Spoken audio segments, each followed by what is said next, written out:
जेव्हा आपल्याला त्रास होतो त्यावेळेला आपली आईच आपल्यासाठी धावत असते.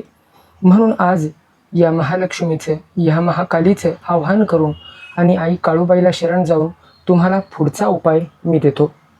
जर तुमच्या घरातून कोण व्यक्ती रागावून गेली असेल किंवा तुमची पत्नी कोणताही घरातला व्यक्ती दुरावला असेल आणि त्याला तुम्हाला जर परत आणायचं असेल, तर आज ह्या व्हिडिओमध्ये मी तुम्हाला एक महत्त्वाचा उपाय सांगणार आहे.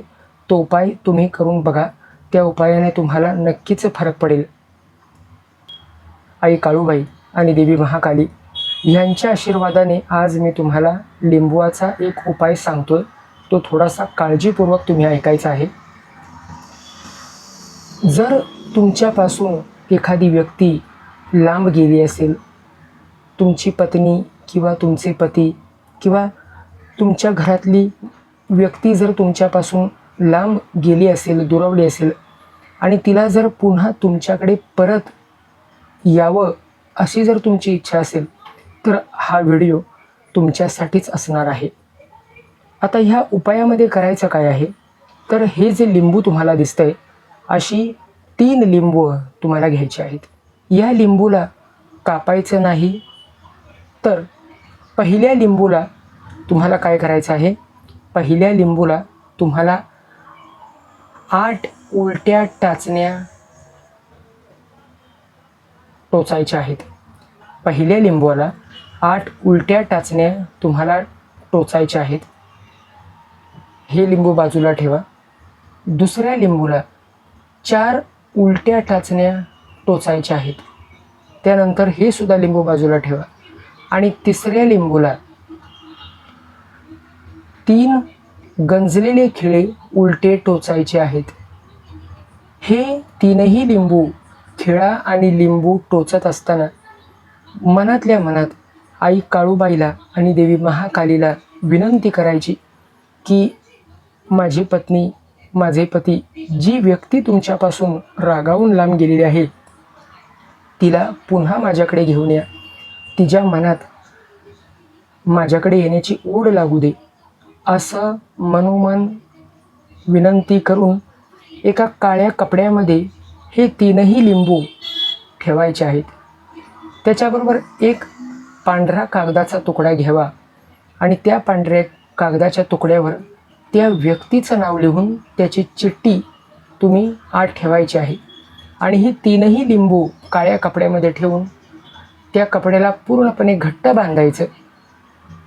बांधल्यानंतर तुमच्या एरियात जिथे कुठे बोराचं झाड असेल, बोराचं झाड हे काटेरी झाड असतं, हे झाड जिथे कुठे असेल तिथे त्या झाडाच्या फांदीला हे काळ्या कपड्यात बांधलेले 3ही लिंबू जाऊन बांधायचे आहेत.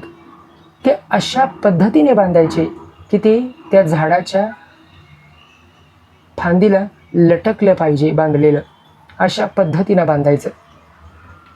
आता हे करायचं कधी, तर कोणत्याही शनिवारी किंवा मंगळवारी दुपारी 3:30 वाजून गेल्यानंतर तुम्ही हे करू शकता. संध्याकाळी 3 सांजेच्या नंतर हा उपाय करणं हे थोडं रिस्की होऊन जाईल.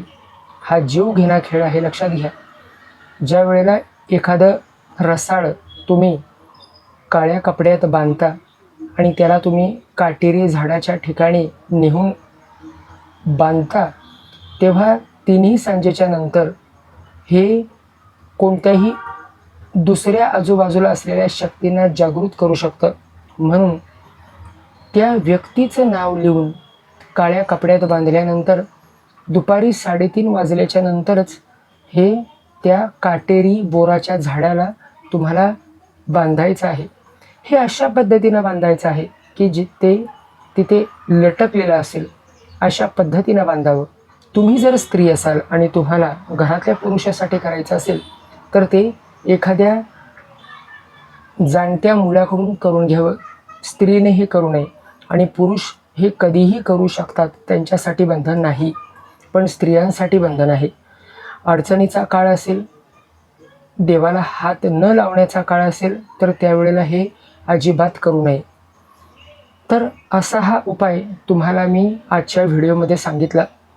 हा उपाय ह्या व्हिडिओमध्ये सांगण्याचं कारण की बऱ्याच जणांनी मला प्रश्न विचारला होता की त्यांची पत्नी त्यांच्यापासून लांब निघून गेलेली आहे किंवा एखादी व्यक्ती लांब निघून गेलेली आहे आणि त्यांना परत घराकडे कसा आणू शकतो. तर त्या संदर्भात हा उपाय मी तुम्हाला आज ह्या व्हिडिओमध्ये सांगितलेला आहे.